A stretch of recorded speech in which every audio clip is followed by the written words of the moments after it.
3월 31일 월요일 새청년 이야기.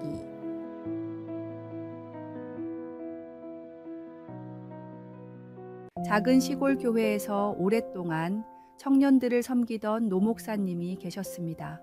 은퇴를 앞둔 어느 날 그는 특별히 아끼던 세 청년을 불러 각각에게 작은 상자를 전해 주었습니다. 이 상자에는 하나님께서 우리에게 매일 주시는 선물이 담겨 있단다. 1년 동안 이것을 간직했다가 다시 만나자꾸나. 첫 번째 청년이 상자를 열어보니 오늘이라고 쓰인 평범한 돌멩이가 들어 있었습니다. 실망한 그는 상자를 책상 서랍에 넣어두고 잊어버렸습니다. 두 번째 청년은 기다림이라고 쓰인 돌을 받았습니다. 그는 가끔 상자를 열어보며 혹시 무언가 특별한 일이 일어나지 않을까 기대했지만 달라진 것은 없었습니다. 세 번째 청년의 상자에는 감사라고 쓰인 돌이 있었습니다. 그는 이 돌을 자신의 기도 테이블에 두었습니다. 매일 아침 이 돌을 보며 하나님께 감사 기도를 드렸고 저녁이면 그날의 작은 일상까지도 감사 제목으로 삼았습니다. 1년 후 목사님의 은퇴식 날에 새 청년이 다시 모였습니다. 첫 번째 청년의 돌은 먼지에 덮여 있었고 두 번째 청년의 돌은 여전히 변함없는 모습이었습니다. 그러나 세 번째 청년의 돌은 보석처럼 아름답게 빛나고 있었습니다.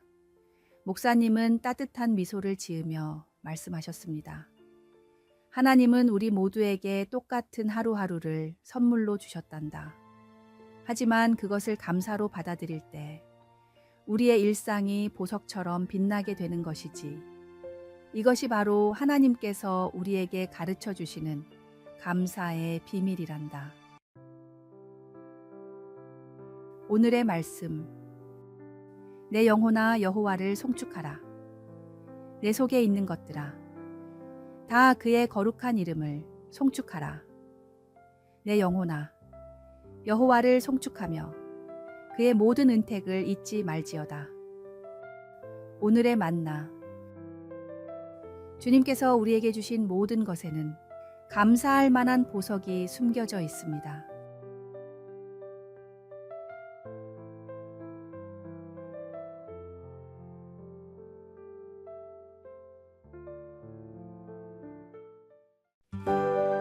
(4월 1일) 화요일. 영원한 약속. 어려운 시절 한 보육원에서 특별한 일이 있었습니다. 원장 선생님은 아이들에게 오늘 만우절 깜짝 선물이 있어요 라고 말했습니다. 배고픔과 외로움에 지친 아이들은 간식이나 장난감을 기대하며 모였습니다. 원장 선생님은 조용히 성경책을 들고 나와 말했습니다. 여러분, 오늘은 만우절이라 많은 사람들이 거짓말로 장난을 치는 날이지만 저는 여러분에게 진실을 선물하려 합니다. 그리고 성경을 펼쳐 이사야서 41장 10절을 읽어주었습니다. 두려워하지 말라. 내가 너와 함께함이라. 한 아이가 물었습니다. 선생님, 그게 선물인가요? 원장 선생님은 미소를 지으며 대답했습니다.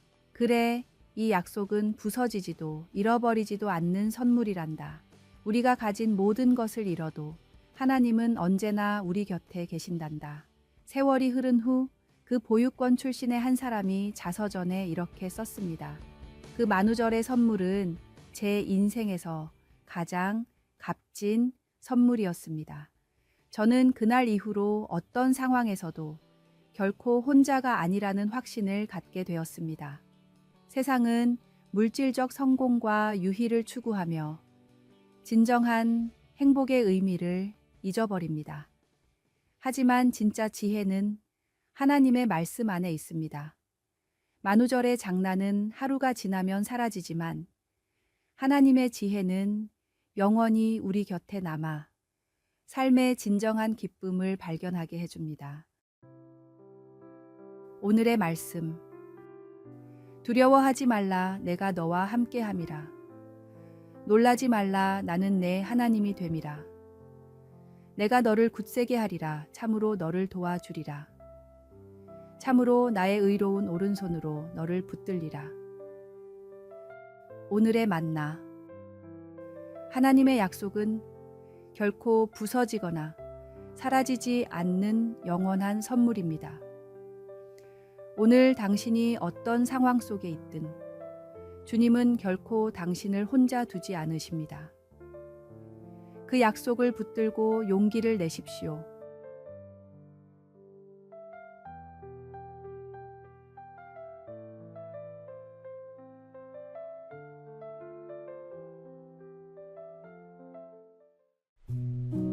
(4월 2일) 수요일. 인생의 아름다운 연주. 옛 시골 마을에 한 노년의 바이올린 제작자가 살고 있었습니다. 어느 날 젊은이가 찾아와 아름다운 음악을 만드는 비결을 물었습니다. 노장이는 미소 지으며 작업대를 가리켰습니다. 바이올린 제작과 신앙생활은 놀랍도록 닮았다네. 그는 날카로운 조각도를 들어 보이며 말했습니다. 무딘 연장으로는 좋은 악기를 만들 수 없지. 매일 나를 갈아야 하네. 우리의 영성도 말씀으로 나를 세우지 않으면 무뎌진단다. 이어서 그는 벽에 걸린 바이올린을 가리켰습니다. 이 악기들은 정기적으로 조율해야 한다네. 우리 영혼도 기도와 예배로 조율이 필요하지. 마지막으로 완성된 바이올린을 들어 보이며 말했습니다. 내가 아무리 정성 들여 만든 악기라도 연주자의 손길이 없으면 소리를 낼 수 없네. 우리 삶도 창조주께 맡길 때 비로소 아름다운 선율이 나오지. 자신의 명철을 의지하지 말고 범사에 하나님을 인정할 때 그분이 우리 길을 인도하신다네. 젊은이는 깊이 생각했습니다. 좋은 악기는 무엇이 중요한가요? 겉모양보다 내면의 공명이 중요하다네. 하나님도 사람의 외모가 아닌 중심을 보시니까. 그날 이후 젊은이는 바이올린을 배우는 것과 함께 자신의 삶이라는 악기를 하나님께 맡기는 법도 배우게 되었습니다. 오늘의 말씀. 너는 마음을 다하여 여호와를 신뢰하고 내 명철을 의지하지 말라. 너는 범사의 그를 인정하라. 그리하면 내 길을 지도하시리라. 오늘의 만나. 당신의 삶은 하나님께서 정성껏 빚으신 고유한 악기입니다. 매일 말씀의 활로 마음의 현을 울리고 기도의 시간으로 영혼을 조율하십시오. 그리고 주님의 손길에 자신을 온전히 맡겨드릴 때 당신의 일상에서 천상의 아름다운 하모니가 흘러 넘칠 것입니다.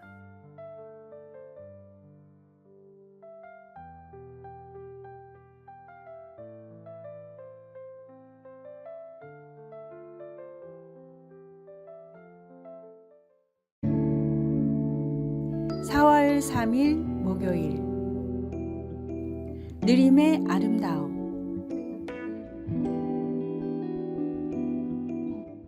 어느 작은 시골 교회의 목사님이 주일학교 아이들에게 인내에 관한 교훈을 전하고 싶었습니다. 목사님은 작은 유리병 안에 달팽이 한 마리를 조심스럽게 들여와 아이들에게 보여주었습니다. 얘들아, 오늘은 하나님께서 창조하신 이 작은 달팽이를 통해 인내의 교훈을 배워보자. 목사님이 말했습니다. 아이들은 호기심 어린 눈으로 느릿느릿 움직이는 달팽이를 지켜보았습니다. 달팽이는 하루에 약 50m를 갈 수 있단다. 우리가 한 걸음에 갈 수 있는 거리를 가는데 달팽이는 하루가 걸려. 하지만 달팽이는 멈추지 않고 꾸준히 나아가지. 한 아이가 물었습니다. 목사님, 그렇게 느리면 어떻게 살아남을 수 있어요? 목사님은 미소 지으며 대답했습니다. 하나님은 달팽이에게 보호막인 단단한 껍질을 주셨단다. 또 달팽이는 자신이 가는 길에 특별한 점액질을 남겨 나중에 돌아올 길을 찾기도 하지. 목사님은 달팽이를 조심스럽게 나뭇잎 위에 올려놓았습니다. 야고보서에서 말씀하시듯 인내를 온전히 이루는 것이 중요하단다. 달팽이가 느리지만 결코 포기하지 않고 앞으로 나아가는 것처럼 우리의 신앙 여정도 때로는 더디게 느껴질 수 있어. 하지만 포기하지 않고 한 걸음씩 나아간다면 하나님께서 약속하신 온전함에 이르게 될 거야. 아이들은 그 작은 달팽이가 천천히 나뭇잎을 건너는 모습을 지켜보며 인내의 가치를 배웠습니다. 목사님은 마지막으로 이렇게 말했습니다. 달팽이의 느림이 결코 실패가 아니듯 우리 삶의 느린 시간들도 하나님의 섭리 안에 있음을 기억하렴. 빠르게 성공하는 것보다 올바른 길을 꾸준히 걷는 것이 더 중요하단다. 오늘의 말씀. 인내를 온전히 이루라. 이는 너희로 온전하고 구비하여 조금도 부족함이 없게 하려 함이라. 오늘의 만나. 당신의 걸음이 더디게 느껴질 때 그것은 실패가 아니라 하나님께서 당신을 깊이 다듬고 계시는 소중한 시간임을 기억하십시오. 인내의 과정에서 우리는 온전해지고 주님이 예비하신 목적지에 도달하게 됩니다.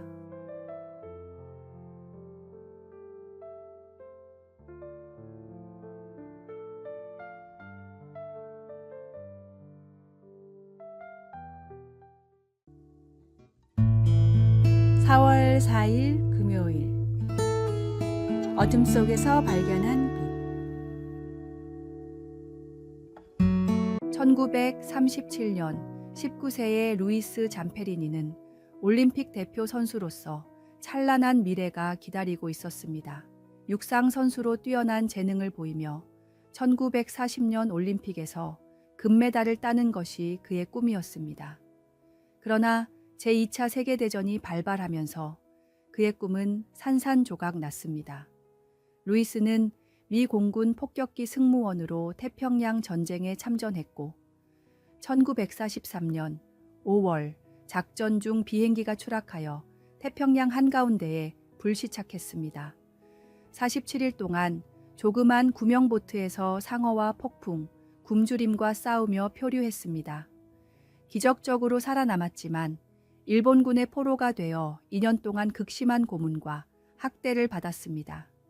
전쟁이 끝난 후 루이스는 악몽과 복수심에 사로잡혀 알코올 중독자가 되었습니다. 그의 삶은 완전히 어둠에 잠겼습니다. 1949년 아내의 권유로 빌리 그레이엄 목사의 집회에 참석한 루이스는 그곳에서 예수 그리스도를 만났습니다. 내가 당한 고통이 얼마나 컸든 그리스도의 사랑은 그보다 더 크다는 깨달음을 얻었습니다.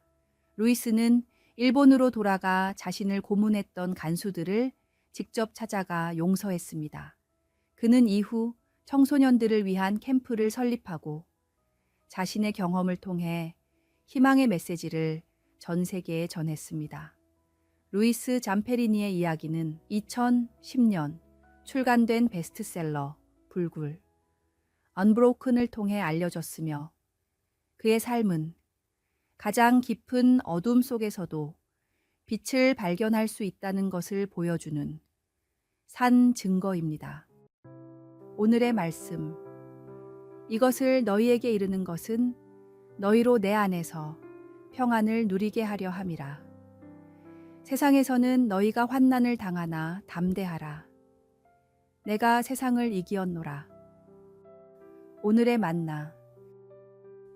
우리에게 주어진 시련은 때로 새로운 길을 열어주는 문이 됩니다. 그 문 너머에는 우리가 상상하지 못했던 하나님의 계획이 기다리고 있습니다.